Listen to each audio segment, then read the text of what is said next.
অনেক দিন আগের কথা। সোনাপুর নামক গ্রামে নায়না তার মা বাবার সঙ্গে বাস করত। নায়নার মা বাবা একটি ফ্যাক্টরিতে কাজ করত, আর কাজের তাগিদে এক শহর থেকে অন্য শহরে যেতে হতো। একদিন বাড়ি ফেরার পথে নায়নার মা বাবার একটি দুর্ঘটনায় মৃত্যু হয়ে যায়। এদিকে নায়না তার মা বাবার জন্য অপেক্ষা করে বাড়িতেই বসে আছে। কিছুক্ষণ পরে নায়নার মামা ও মামি দুইজনে নায়নাদের বাড়িতে আসলো আর বলল, নায়না, কি করছো মা? বাবা, মামি, হঠাৎ করে আপনারা? আমার মা তো অনেকক্ষণ আগে গেছে বাইরে। যাওয়ার সময় মা বলেছিল যে তাড়াতাড়ি চলে আসবে, কিন্তু এখনো আসছে না। কত দেরি হয়ে গেল। নায়না বেটা, আমার বলতে খুব কষ্ট হচ্ছে। আমি এই সংবাদ দিতে এসেছি যে তোমার বাবা আর পৃথিবীতে নেই, উনারা মারা গেছে। না না বাবা, ও কথা বলবেন না। বাবা মা ছাড়া এই পৃথিবীতে আমি কি করে বাঁচবো? একটু আগে মা যাওয়ার সময় বলেছে ফিরে আসার সময় আমার জন্য অনেক খেলনা কিনবে আর আমাকে নিয়ে যাবে শপিং এ। আমার মা বাবা ওয়াদা ভঙ্গ করতে পারে না বাবা। বেটা নায়না, এত ভেঙে পড়ো না। কষ্ট তো আমারও লাগছে। আজ থেকে তুমি আমাদের মেয়ে, তুমি আমাদের সাথে আমাদের বাড়িতে থাকবে। ও, এখন বুঝেছি তোমার বোন আর বোনের জামাই মরার কথা শুনে কেন দৌড়ে এখানে আসলে। তুমি এই কালোর কয়লা বৎসরুদকে আমাদের বাড়িতে নিয়ে যাবে? এমনিতে আমার দুইটা বাচ্চা বাড়িতে আছে, ওদেরকে আমি পালন করতে পারছি না, অনেক কষ্ট হয়ে যাচ্ছে, তার উপরে আরেকটা। আর তোমার বোনের বিয়ে দেখতে যে কালির কয়লা, আমাদের বাচ্চার সঙ্গে মিশে আমাদের বাচ্চারা পর্যন্ত ওর জন্য কালো হয়ে যেতে পারে। এটা তুমি কেমন কথা বলছো? আমার মরা বোনের একমাত্র সন্তান, আমি এভাবে ছেড়ে যেতে পারবো না। আমি ওকে আমাদের বাড়ি দিয়ে যাব। নায়নার মামার মুখের উপরে মামি কথা বলতে পারল না। অবশেষে নায়নাকে গাড়ি করে তার মামা নিয়ে গেল তাদের বাড়িতে। নায়নাকে দেখে নায়নার মামাতো ভাই বোন দীপ্তি ও কৃষ্ণা খুবই হাসতে লাগলো। কি কালো, ছিছি, দেখতে কেমন লাগছে। আমি তো হাসি ঠেকাতে পারছি না। কৃষ্ণা দেখে দেখতে কিরকম মেয়েটা আছে। আমারও তো অনেক হাসি পাচ্ছে আপু। দেখতে কেমন? মামি, তোমরা একে কোত্থেকে নিয়ে এসেছো? খালির কলার স্তূপ থেকে উঠে এনেছো নাকি? আমাদের সঙ্গে তো এখনো পরিচয় করিয়ে দিলে না। আমি তো হাসি ঠেকাতে পারছি না। এরকম আবার মানুষ পৃথিবীতে আছে নাকি? না মামনি, ওকে আমি আনতে যাবো কেন? ওকে এনেছি তোমার বাবা। তোমার বাবার বোনে এত কালো কখনো আমাদের কোনো আত্মীয় আছে নাকি? শোন কালির কয়লা কুচ্ছির, তোকে বাড়িতে এনেছি বলে তুই ভাবিস না যে ফ্রিতে তোকে খেতে দেব। সারাটা দিন বাড়িতে কাজ করবি, এর বিনিময়ে বাসি পয়সা আর ঝোটা খাবার দেব, বুঝেছিস? যদি কাজ না করিস তাহলে খাবার বন্ধ। আমার কথা পছন্দ হলে তুই এই বাড়িতে থাক, নইলে আমার চোখের সামনে থেকে দূরে কোথাও চলে যা। একটু বয়সে মা বাবাকে খেয়ে আমাদের ঘাড়ে উঠে বসেছে। কেন যে বলে গেল আর মা বাবা? হ্যাঁ, নায়না অপারগ ছিল। মামির কথা না মেনে নিলে তার থাকার আর কোনো জায়গা নেই। এজন্য চোখ মুখ বুঝে সে মামির সমস্ত অন্যায় ও অত্যাচারকে সহ্য করতে লাগলো। নায়না সারাটা দিন ধরে চাকরানির মতো খাটত। সারাদিন কাজ করার পরে তার মামি তাকে বাসি পচা খাবার খেতে দিত। একদিন সব কাজ শেষ করে নায়না খাবার জন্য টেবিলে বসলো। তখন তার মামি বলল, হাউ ডেয়ার ইউ! তোর স্পর্ধা হলো কি করে যে আমাদের সঙ্গে টেবিলে বসে খাবার খাবে? তুই ভুলে গেছিস তুই এই বাড়ির চাকরানি? তুই চাকরানি, শুধুই চাকরানি। ওর তাড়াতাড়ি। আমাদের খাওয়া শেষ হয়ে গেলে যদি ঝোটা খাবার বাঁচে তাইলে সেটা খাবি, তাও আবার নিচে বসে, আর শুবি ওই যে ভাঙা ঘরে, বুঝেছিস? আর যদি বেশি বাড়াবাড়ি করিস না তাহলে ঘাড় ধাক্কা দিয়ে এই বাড়ি থেকে বের করে দেব। কতদিন আগেই দিতাম, শুধু আমার হাজবেন্ডের জন্য। শুধু আর রিকোয়েস্টে তুই এই বাড়িতে থাকতে পারছিস, নইলে কবে তোকে বের করে দিতাম। আরে রে, এ কেমন কথা বলছো? মেয়েটা সকাল থেকে কাজ করছে, এখন তো আরামে চারটা খেতে দেবে। বাপ্পি বাপ্পি, দেখেছো বাবা কি করে ওই কালোর কলা কুচিদের পক্ষ নিচ্ছে? দেখো। ও বুঝেছি, আমার থেকেও বেশি প্রিয় হয়ে গেছে তোমার মরা বোনের মেয়ে। ঠিক আছে, তাহলে তুমি ওকে নিয়ে থাকো। আমি আমার দুই সন্তানকে নিয়ে বাবার বাড়ি চলে যাচ্ছি, আর কখনো ফিরে আসবো না। মামি, আপনারা আমার জন্য অশান্তি করবেন না। আপনাদের অনেক ধন্যবাদ যে আমাকে আপনাদের বাড়িতে থাকতে দিয়েছেন, আশ্রয় দিয়েছেন। এতটুকু আমার কাছে অনেক বেশি। আমি আপনার বাচ্চা কুচা আর বাসি পচা খাবার খেয়েই থাকবো। আমাকে নিয়ে আপনাদের কোনো অশান্তি পোহাতে হবে না। কথা বলে চোখে পানি নিয়ে নেয়না সেখান থেকে চলে গেল। নায়নার মামাও ছিল অপারগ, সে কখনোই তার স্ত্রীর উপরে কথা বলতে পারত না। এভাবে অনেক দুঃখ কষ্ট অপমান মার সহ্য করে নায়না দিন পার করতে লাগলো। একদিন দীপ্তি তার মাকে বলল, মা, আজকে সন্ধ্যের সময় পার্টি, আমার জন্মদিনের পার্টি। এই পার্টিতে যত মেহমান আসবে, যদি তারা এই কালির কয়লা কুৎসিতকে দেখে তাহলে বিভিন্ন রকম প্রশ্ন করবে। তখন মানুষের সামনে আমাদের কতটা ইনসাল্ট হবে। তাই বলছি মাম্মি, তুমি একটা কিছু করো, সন্ধ্যের সময় পার্টিতে যেন ওই কালির কয়লা উপস্থিত না থাকে। এভাবে তারা সবাই বসে কথা বলছিল। তখন নায়না সেখানে চা নিয়ে উপস্থিত হলো। হঠাৎ করে নায়নার হাত থেকে চা পড়ে গেল যমুনার গায়ে। এতে যমুনা রেগে আগুন হয়ে গেল আর নায়নাকে অনেকক্ষণ ধরে পেটালো। যখন পিটিয়ে পিটিয়ে পেট ভরে গেল তখন বলল, এটা কালির কয়লা কুৎসিত, তুই কালো বলে দু চোখে যা কিছু দেখছিস সবই কি কালো হয়ে গেছে নাকি? দেখে চলতে পারিস না? সরি মামি, আমার ভুল হয়ে গেছে, এরপর থেকে আমি সাবধান হয়ে যাব। মামি, আমি বলছিলাম কি, দীপ্তি আপুর আজকে জন্মদিন পার্টি, ওই পার্টিতে পরার মতো আমার কিচ্ছু নেই। যদি আপনি আমাকে একটি সস্তা দিকে নতুন জামা কিনে দিতেন। শোনেক, প্রথম কথা হলো তোকে জামা কিনে দেওয়া তো প্রশ্নই আসে না, আর দ্বিতীয় কথা হলো আমার মেয়ের জন্মদিন পার্টিতে তোকে থাকার কোনো প্রয়োজন নেই। আমার মেয়ের শুভ জন্মদিনটা তোর মতো কালির কলার কারণে কলুষিত হয়ে যাবে। তাই বলছি, পার্টি শুরু হওয়ার আগে তুই বাইরে যাবি, বাইরে গিয়ে সারা রাত কাটাবি, এরপর সকালে ঘরে ফিরবি, ঠিক আছে? ঠিক আছে মামি, আমি রাতটা কোনো মতে বাইরেই কাটাবো। আমি সারাটা দিন ধরে কাজ করছি, এখন খুবই ক্ষুধা পেয়েছে, যদি আমার ভাগের খাবারটা দিতেন। এই, তুই কি জানিস না আজকে খাবার তৈরি হয়নি, আর সব খাবার বাহির থেকে আসবে। মা, দুদিন আগে যে বাসি রুটি আছে ওটাই ওকে দিয়ে দাও, নইলে আমার বাবা চলে আসবে। বাবা আসলে তো ওকে যেতেই দেবে না। বাবা হলো খুবই ভালোবাসে ওকে, আমাদের থেকে বেশি। যমুনা তার মেয়ে দীপ্তির কথা অনুযায়ী বাসি রুটি দিয়ে তাকে বাড়ি থেকে বের করে দিল। মন খারাপ করে নায়না বাড়ি থেকে বের হয়ে গেল। সে হাঁটতে হাঁটতে একটি জঙ্গলের মধ্যে গাছের নিচে আসলো। তখন নায়না দেখলো একটি বৃদ্ধা মহিলা গাছের নিচে বসে আছে। সে ওই বৃদ্ধা মহিলার কাছে আসলো আর বলল, বুড়িমা, কি হয়েছে আপনার? আপনি কেন এখানে বসে আছেন? বেটা, দুদিন হলো কিছু খাইনি, না খেয়ে আর চলতে পারছি না। তোমার কাছে কি খাবার মতো কিছু আছে? বুড়িমা, আপনি চিন্তা করবেন না, এই নিন, আমার কাছে রয়েছে একটি শুকনো রুটি আর একটু চাটনি। আপনি সম্পূর্ণ এটা খেয়ে নিন। আপনি বৃদ্ধা, আপনি কি করে না খেয়ে থাকবেন? আর আমার না খেয়ে থাকার অভ্যেস আছে। একথা শুনে বৃদ্ধা মহিলা খুবই খুশি হয়ে গেল আর সম্পূর্ণ রুটিটুকু খেয়ে বলল, তোমাকে অনেক অনেক ধন্যবাদ বেটা, তোমার মনটা অনেক পবিত্র, তুমি না খেয়ে আমাকে খাবার দিয়েছো।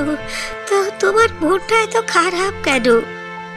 বৃদ্ধা মহিলার দরদ মাখা কথা শুনে নায়নার চোখ দিয়ে পানি বের হয়ে পড়লো। নায়না কান্না শুরু করলো আর তার জীবন কাহিনী বলতে লাগলো। বেটা, তুমি কান্না করো না, আমি তোমাকে সাহায্য করব। আপনি আপনি কি করে আমাকে সাহায্য করবেন? একথা বলার সঙ্গে সঙ্গে সেই বৃদ্ধা মহিলা খুবই সুন্দর পরিতে প্রকট হলো। ভয় পেও না, আমি একজন পরী। আমি এভাবেই মানুষদেরকে পরীক্ষা করি আর তাদেরকে সাহায্য করি। একথা বলে পরি তার জাদুর লাঠি ঘোরালো আর নায়নাকে সঙ্গে করে নিয়ে গেল জাদুর সোনা ও রূপার ফগের কুয়ার কাছে। সেই কুয়া থেকে পরি একটি জাদুর সোনার ফগ ও একটি জাদুর রূপার ফগ নায়নার হাতে তুলে দিল আর বলল, নায়না, জাদুর কুয়ার সোনা ও রূপার ফগের মাধ্যমে তোমার সমস্ত দুঃখ কষ্ট দূর হয়ে যাবে। এই জাদুর ফগের কাছ থেকে তুমি অনেক সুন্দরী হতে পারবে, আর এই জাদুর ফগ তোমাকে সকল প্রকার অভাব অনটন থেকে মুক্ত করবে। একথা বলে পরি সেখান থেকে অদৃশ্য হয়ে গেল। নায়নাও সেই দুই জাদুর ফগ নিয়ে সেখান থেকে অনেক দূরে চলে গেল। সেখানে গিয়ে নায়না জাদুর সোনা ও রূপার ফগকে খোলা ময়দানে রাখলো আর বলল, হে জাদুর সোনা রূপার ফগ, তোমরা আমাকে খুবই সুন্দরী করে দাও। একথা বলার সঙ্গে সঙ্গে নায়না দেখতে খুবই সুন্দরী হয়ে গেল। হে জাদুর সোনা ও রূপার ফগ, এইবার তুমি আমার থাকার জন্য অনেক বড় একটি বাড়ি তৈরি করে দাও। নায়না যেমনি কথা বলল অমনি সেখানে খুবই সুন্দর অনেক বড় একটি আলিশান বাড়ি তৈরি হয়ে গেল। নায়না ঘরের মধ্যে প্রবেশ করে দেখলো সেখানে প্রয়োজনীয় সকল জিনিস আছে। এসব দেখে নায়না প্রচন্ড খুশি হলো। এরপর থেকে নায়না তার বাকিটা জীবন সেখানেই কাটিয়ে দিল। শুধু তাই নয়, অসহায় ও গরিব মানুষদেরকে সাহায্য করতে থাকলো। বিলাসপুর গ্রামে লায়লা তার 2 সন্তান ও তার স্বামীর সঙ্গে বাস করত। লায়লার বড় ছেলের নাম ছিল সুরেশ, আর তার পুত্রবধূর নাম ছিল নয়না। আর ছোট ছেলের নাম ছিল রিহান, আর ছোট পুত্রবধূর নাম ছিল রুহি। সুরেশ ও নয়নার একটি ছেলে ছিল, তার নাম ছিল ধ্রুব। এদিকে রিহান ও রুহিরও একটি মেয়ে ছিল, তার নাম ছিল রূপালী। রূপালী দেখতে সুন্দর ছিল না, সে ছিল কালো, কিন্তু সে তার মা বাবার কাছে ছিল রাজকুমারী। রূপালী এখন 8ম শ্রেণীতে লেখাপড়া করে। রূপালী কালো ছিল, আবার মেয়ে ছিল, এজন্য তার দাদি লায়লা মোটেও তাকে পছন্দ করত না। রূপালী লেখাপড়ায় অনেক ভালো ছিল, আর বাড়ির কাজেও ছিল অনেক দক্ষ। ওদিকে ধ্রুব ছিল লেখাপড়ায় অনেক কাঁচা, আর দুষ্টামিতেও ছিল খুবই সেরা। কিন্তু তাদের লায়লা দাদি ধ্রুবকেই বেশি ভালোবাসত। ওদিকে রূপালী বিয়ে হওয়ার কারণে লায়লা তার ছোট ছেলে ও পুত্রবধূকে সবসময় কথা শোনাতো। এভাবেই দিন কাটছিল।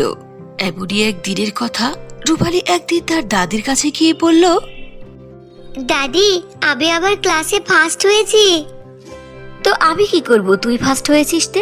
যতই লেখাপড়া করিস, তুই তোর মায়ের মতো শ্বশুর বাড়ি গিয়ে থালা বাটি ধুবি, আকার সাই তুলবি, বুঝেছিস?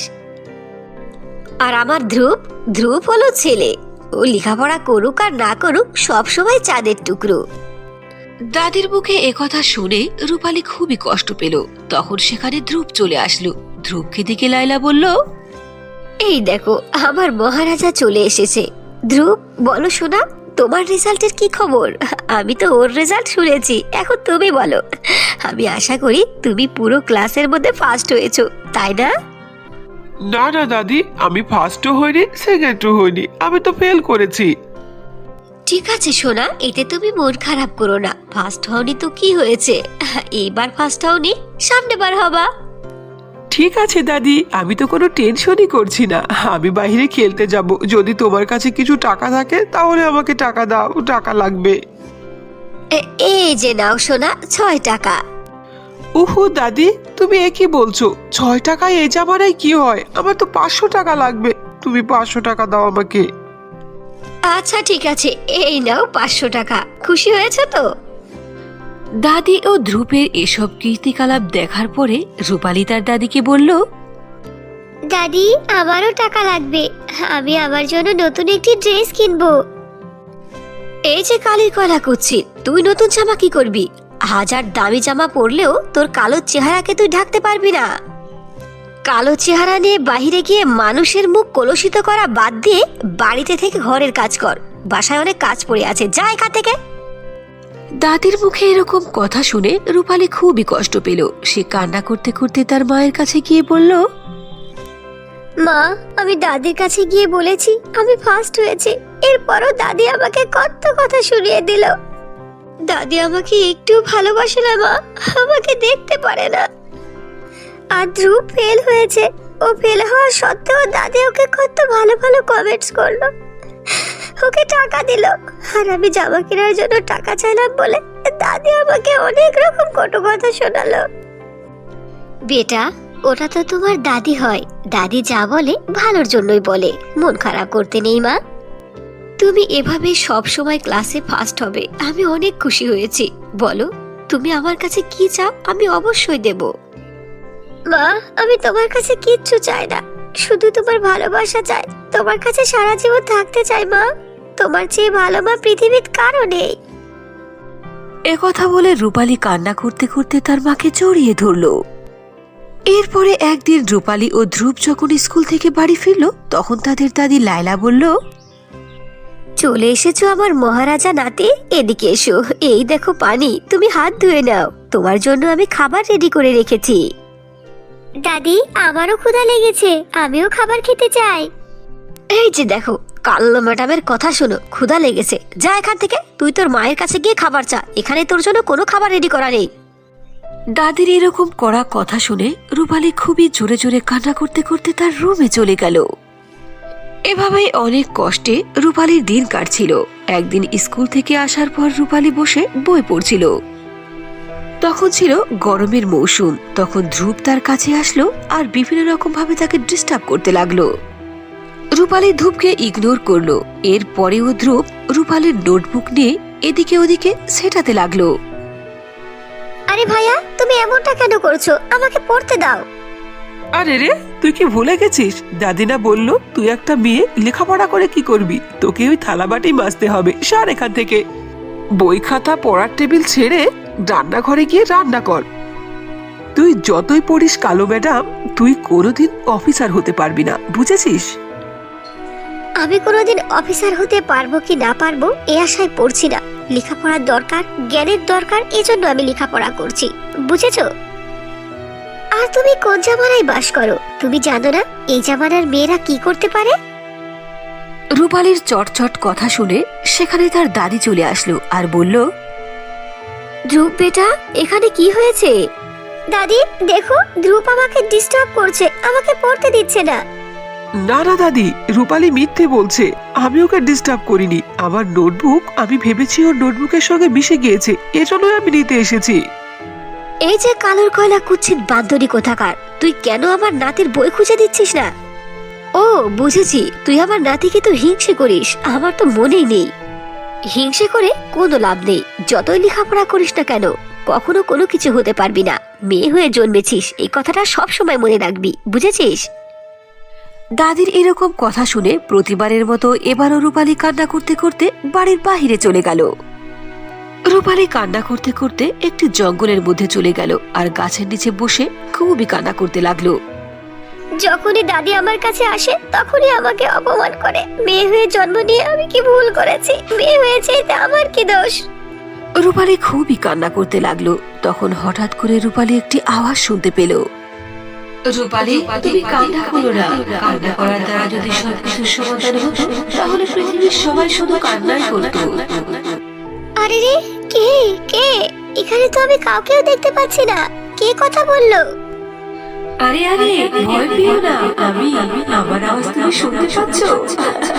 তাহলে তো এর চেয়ে খুশির সংবাদ আর আমার কাছে কিছুই হতে পারে না। হ্যাঁ হ্যাঁ, আমি তোমার কথা শুনতে পাচ্ছি, কিন্তু তুমি কে? আমার সামনে আসো, আমি তোমাকে দেখতে চাই। যেখানে তুমি দাঁড়িয়ে আছো সেখান থেকে তুমি তোমার ডান দিকে দেখো, একটি কাচের স্তূপ রয়েছে। এই কাচের স্তূপের মধ্যে আমার আত্মা কয়েক হাজার বছর ধরে বাঁধা রয়েছে। এ কি, সত্যি বলছো? সত্যি তোমার আত্মা একটি কাচের স্তূপের মধ্যে আটকানো আছে? হ্যাঁ হ্যাঁ রূপালী, কয়েক বছর আগে একটি জাদুর পরী আমাদের কাছে ডিব্বার মধ্যে আটকে রেখেছে। এই কারণে পরিরাজ্যের সবাই আমাকে মৃত্যু ঘোষণা হয়েছে আর আমার মৃত দেহকেও দাফন করে দিয়েছে। আমি আর এখানে থাকতে পারছি না, আমি সহ্য করতে পারছি না, আমি মুক্ত হতে চাই। প্লিজ রূপালী, তুমি আমাকে সাহায্য করো, আমাকে তুমি মুক্ত করো। চিন্তা করো না পরিজি, আমি তোমার আত্মাকে অবশ্যই মুক্ত করব। এরপর রূপালী তার ডান দিকে তাকালো। সে দেখতে পেল সত্যি সত্যি একটি কাচের ডিব্বা। এরপর রূপালী ঘাস, গাছগাছালি ও ময়লার স্তূপের মধ্যে থেকে সে কাচের ডিব্বাকে খুঁজে বের করলো। যখনই রূপালী সেই কাচের ডিব্বার মুখ খুলল, তখনই সেখানে অনেকগুলো বৃষ্টির মতো কি যেন পড়তে লাগলো। এরপর সেখানে পরীর আত্মা প্রকট হলো আর বলল, রূপালী, আমাকে কাচের ডিব্বা থেকে মুক্ত করে তুমি অনেক বড় উপকার করেছো। তোমাকে অনেক অনেক ধন্যবাদ। কিন্তু তোমার এই এত বড় অনুগ্রহ ও দয়ার কারণে আমি চলে যাওয়ার আগে তোমাকে কিছু দিতে চাই রূপালী। একথা বলে পরী তার জাদুর লাঠি ঘোরালো আর সেখানে খুবই সুন্দর একটি লেহেঙ্গা প্রকট করলো ও বলল, এই নাও, এটাকে তোমার সঙ্গে রেখে দাও। যখন তুমি এই জাদুর গাউনকে পরবে তখন তুমি দেখতে অনেক সুন্দরী হয়ে যাবে। শুধু তাই নয়, এই জাদুর লেহেঙ্গা তোমার জীবনের সকল দুঃখ, কষ্ট, পেরেশানিকে দূর করে দেবে। আর যারা তোমাকে পছন্দ করে না, তারাও তোমাকে ভালোবাসতে শুরু করবে। একথা বলে পরী অদৃশ্য হয়ে গেল। এরপর রূপালী ওই জাদুর লেহেঙ্গাকে নিয়ে সোজা বাড়ি চলে আসলো। বাড়িতে এসে যখনই রূপালী জাদুর লেহেঙ্গা পরে নিল, সঙ্গে সঙ্গে সে দেখতে খুবই সুন্দরী মেয়েতে পরিণত হলো।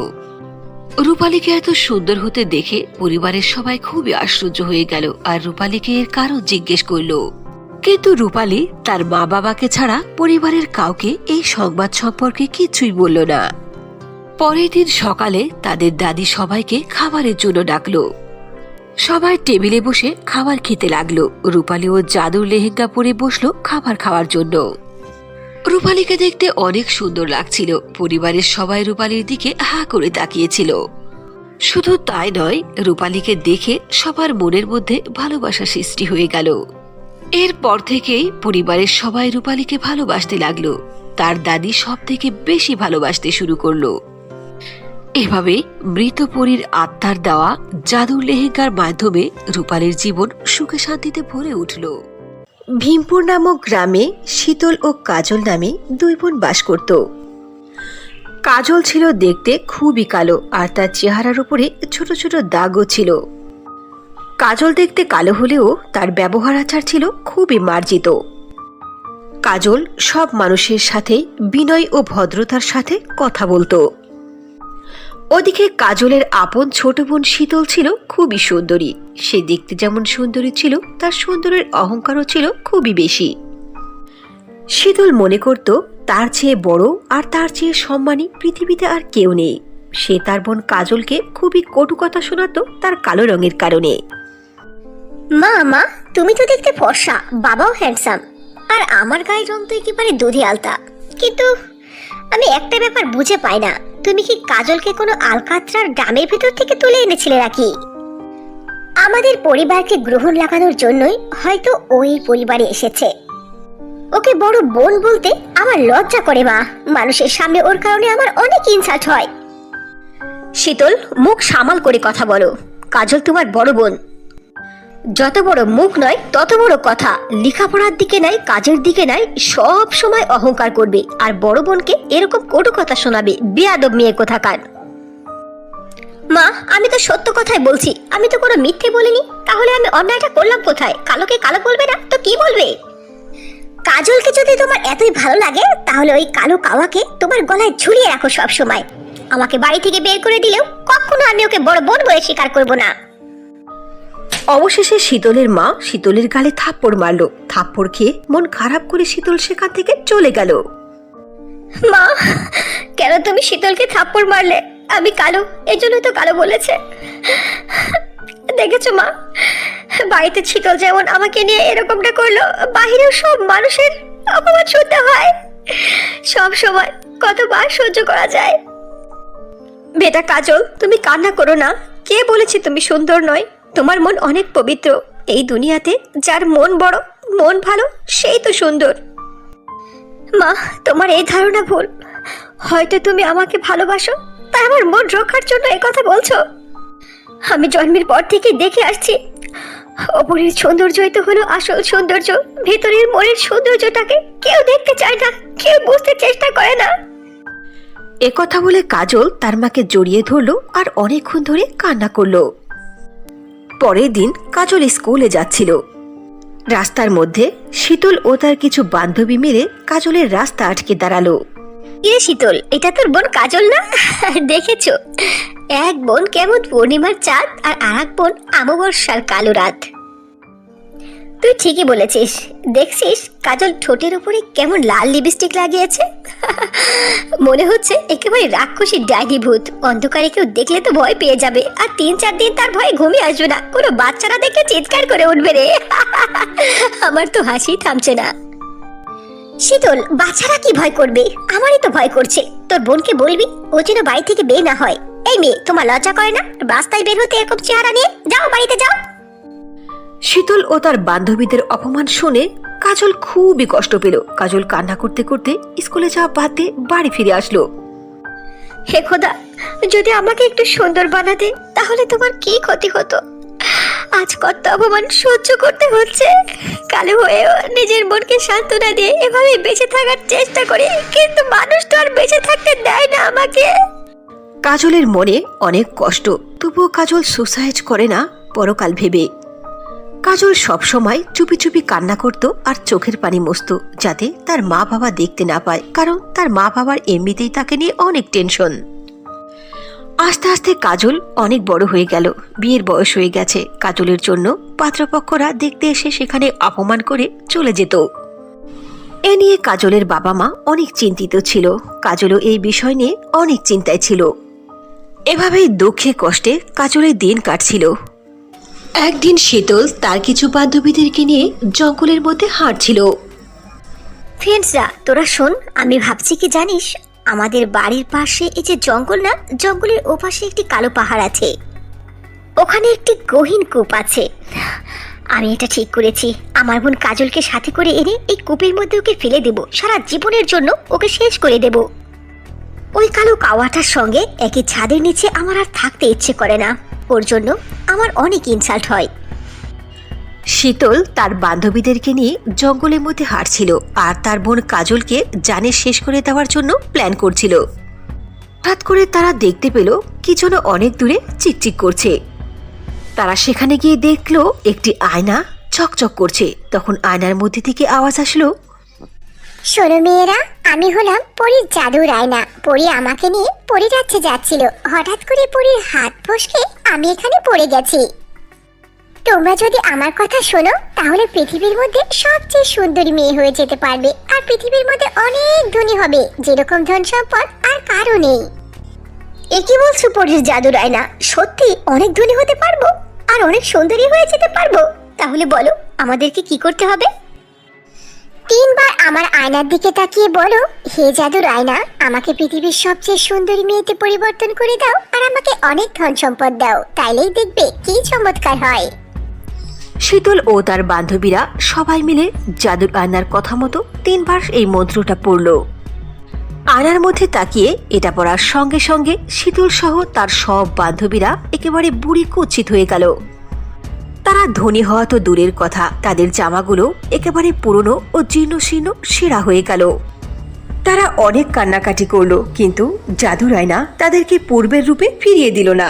এদিকে শীতলের বাড়িতে অনেক কান্নাকাটি ও হইচই হচ্ছে। শীতলের মা খাওয়া দাওয়া ভাত দিয়ে তার চিন্তায় পড়ে পড়ে মরছে। মা, তুমি চিন্তা করো না তো, শীতল তার ছোট নয়, মনে হয় ও বান্ধবীদের সাথে করে কোথাও গেছে। আমি ওর সব বান্ধবীদের বাসায় খোঁজ নিয়েছি, কেউ নেই। আমার মনে হচ্ছে সবাই মিলে কোনো একটা প্ল্যান করে কোথাও বেড়াতে গেছে। আমি কি করে বিশ্বাস করব? এত রাত হয়ে গেল, আমার মেয়ে বাড়ি ফিরল না। অনেক রাত হয়ে গেল কিন্তু শীতল বাড়ি ফিরল না। এখন কাজলও খুবই চিন্তা করছে শীতলকে নিয়ে, কারণ কাজলও শীতলকে অনেক ভালোবাসতো। পরের দিন সকাল পর্যন্ত যখন শীতল বাড়ি ফিরল না, তখন কাজল শীতলকে খোঁজার জন্য বাইরে বের হলো। কাজল শীতলকে খুঁজতে খুঁজতে জঙ্গলের মধ্যে সেই জাদুর আয়নার কাছে পৌঁছে গেল। সেখানে গিয়ে কাজল শীতল ও তার বান্ধবীদের অবস্থা সম্পর্কে দেখে ফেলল। শীতল, তোদের এই অবস্থা কেন? কি হয়েছে তোদের? এরপর শীতল কাজলকে সব কথা খুলে বলল। হে জাদুর আয়না, তুমি শীতল আর ওর বান্ধবীদেরকে ঠিক করে দাও। কাজল, তুমি আমার কথা শোনো, তাহলে তুমি দেখতে অনেক সুন্দরী হতে পারবে। শুধু সুন্দরী নয়, আমি তোমাকে অনেক টাকা পয়সা দিতে পারবো, যে টাকা পয়সা সারা জীবনেও তুমি উড়িয়ে ফুরাতে পারবে না। জাদুর আয়না, আমার টাকা পয়সার দরকার নেই, আমার সৌন্দর্যের কোনো দরকার নেই। আমি আমার বোনকে ভালোবাসি, আমার বোনকে আগের রূপে ফিরিয়ে দাও। তোমার বোন শীতল ও তার বান্ধবীরা প্রচন্ড লোভী, আর আমি লোভী মেয়েদেরকে এভাবে শাস্তি দেই। জাদুর আয়না, ও আর ভুল বুঝতে পেরেছে, ও আর কোনোদিন এমনটা করবে না, ওকে ক্ষমা করে দাও প্লিজ। কাজলের অনুরোধের কারণে জাদুর আয়না শীতল ও তার বান্ধবীদেরকে আগের রূপে ফিরিয়ে দিল। এসব দেখে শীতল তার কৃতকর্মের উপরে খুবই লজ্জিত হলো আর কাজলের পা জড়িয়ে ধরে ক্ষমা চাইল। কাজলও সব কিছু ক্ষমা করে দিল। এরপর থেকে শীতল ও কাজল দুইজনে মিলেমিশে জীবন কাটাতে লাগলো। কোনো একটি গ্রামে খুবই সুন্দর ফর্সা ও নীল চক্ষুওয়ালা সিন্ড্রেলা নামে একটি মেয়ে বাস করত। খুবই সুন্দরী চেহারার অধিকারী হওয়ার সত্ত্বেও সিন্ড্রেলার কোনো অহংকার ছিল না, বরং তার সৌন্দর্য নিয়ে সে খুবই চিন্তিত ছিল। কারণ সিন্ড্রেলা যেখানেই যেত সেখানকার মানুষই তার জন্য পাগল হয়ে যেত। আর বিয়ের উপযুক্ত সব ছেলেরাই তো তাকে জীবন সঙ্গিনী হিসাবে পেতে চাইতো ও তাকে প্রস্তাব দিত।